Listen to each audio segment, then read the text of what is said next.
ভাগলপুরের জাগ্রত মনসা পুজোর কাহিনী। নমস্কার বন্ধুরা, স্বাগত আমাদের চ্যানেলে। সম্পূর্ণ তথ্যটি সংগ্রহ করা আপনাদের কাছে অনুরোধ, ভিডিওটি আপনারা সম্পূর্ণ দেখুন। ভাগলপুরের মনসা পুজোর ঐতিহ্য অতি প্রাচীন। ভাগলপুরের সন্নিহিত অঞ্চল বিক্রমশিলা মহাবিহারে উৎখননের সময় মা মনসার দুটি ধাতু নির্মিত মূর্তি পাওয়া গিয়েছিল। এছাড়াও ভাগলপুরের কাছেই মহাভারতের কর্ণের স্মৃতিবিজড়িত কর্ণগড়ে উৎখননের সময় প্রচুর সাপের মোটিভযুক্ত ছোট ছোট টেরাকোটার মূর্তি পাওয়া যায়, যার বয়স সিন্ধু সভ্যতার সমকালীন বলে জানা গেছে। আজ আমি আপনাদের জানাবো ভাগলপুরের চম্পানগরে এক প্রাচীন মনসা মন্দিরের কাহিনী। জনশ্রুতি অনুসারে এখানে পুজো দিয়েছিলেন স্বয়ং চাঁদ সওদাগর।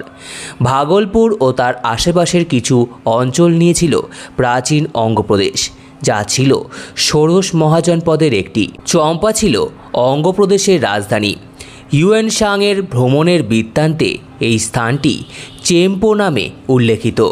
গৌতম বুদ্ধ ও জৈন তীর্থঙ্করদের পাদস্পর্শে ধন্য এই স্থানটির অবস্থান গঙ্গা ও বেহুলা, লক্ষিন্দর আর চাঁদ সওদাগরের স্মৃতিবিজড়িত চম্পা নদীর সঙ্গমে।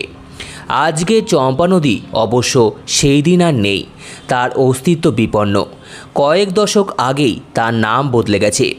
চম্পা নদী বলেন আর কেউই, বলে চম্পা নালা। এই চম্পা নদীর ঘাট থেকেই নাকি বেহুলা তার মৃত স্বামী লক্ষিন্দরের দেহ নিয়ে কলার ভেলায় যাত্রা শুরু করেছিলেন স্থানীয় মানুষদের, এমনটাই বিশ্বাস।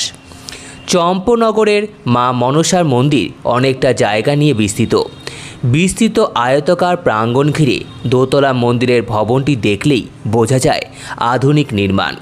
তবে পুজোস্থলটিতে প্রাচীন তা স্থানীয় মানুষদের সঙ্গে কথা বললেই বোঝা যায়। স্থানীয় এক গবেষকের কথা অনুসারে মন্দিরের বেদির পেছনে এক সর্পাকৃতি অবয়ব রয়েছে, যা সিন্ধু সভ্যতার অবশেষ থেকে পাওয়া জোড়া নাগের সঙ্গে তুলনীয়।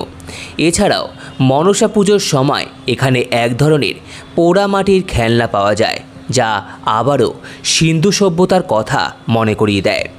প্রত্যেক বছর আষাঢ় মাসের শুক্ল সপ্তমী তিথিতে কলস স্থাপনের মাধ্যমে পুজোর সূচনা হয়। এর ঠিক এক মাস পরে, যখন সূর্য সিংহ নক্ষত্রে প্রবেশ করে, মা বিশ্বহরীর প্রতিমা স্থাপন করা হয় বেদিতে। মাকে ডালা সাজিয়ে নিবেদন করার প্রথা রয়েছে। ডালায় থাকে আখ, ভুট্টা আর 5 রকমের ফল, আর থাকে দুধ ও খই। ওই দিনেই মন্দির প্রাঙ্গণে পালন করা হয় লক্ষিন্দর আর বেহুলার বিয়ে। পরের দিন দ্বিতীয়বার ডালা সাজিয়ে উৎসর্গ করার পর সন্ধ্যায় মূর্তি বিসর্জন করা হয়। চম্পানগরে মনসা মন্দিরে পুজো 2 দিন দুপুরে পাঠাবলির প্রথা রয়েছে। ভাগলপুর থেকে খুব সহজেই টোটো কিংবা অটোয় চড়ে পৌঁছানো যায় চম্পানগরের এই সুপ্রাচীন মা মনসার মন্দিরে। আজও গভীর রাতে ঐতিহ্য অনুসারে কমিটির কিছু সদস্য ব্যান্ড এবং সঙ্গীত দিয়েই লক্ষিন্দরের একটি বিবাহের শোভাযাত্রা বের হয়। বিবাহের মিছিলটি মন্দিরে ফিরে আসে, যেখানে ধর্মীয় রীতি অনুসারে বেহুলা এবং লক্ষিন্দরের বিবাহ সম্পন্ন করা হয়। বেহুলা এবং বিশ্বহরীর পুজো কথিত রয়েছে এই মন্দিরকে নিয়ে। বেহুলা এবং বিশ্বহরীর গল্প শুরু হয় চম্পানগরের একজন বড় ব্যবসায়ী এবং শিবভক্ত চাঁদ সওদাগরকে দিয়ে। বিশ্বহরী শিবের কন্যা বলা হয়, কিন্তু তাকে পুজো করা হতো না আগে। বিশ্বহরী সওদাগরকে চাপ দিতেন, কিন্তু তিনি শিব ছাড়া অন্য কারো পুজো করতে রাজি ছিলেন না।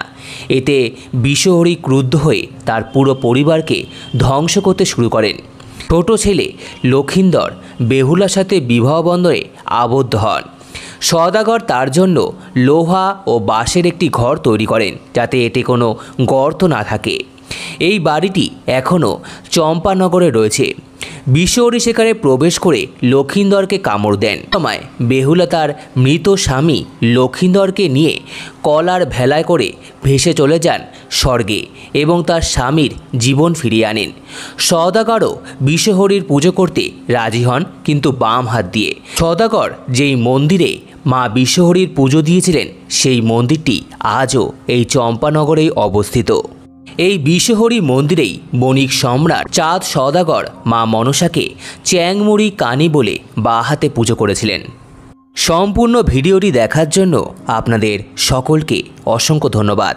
ভিডিওটি ভালো লেগে থাকলে লাইক, কমেন্ট, শেয়ার এবং চ্যানেলটিকে অবশ্যই সাবস্ক্রাইব করুন। ধন্যবাদ।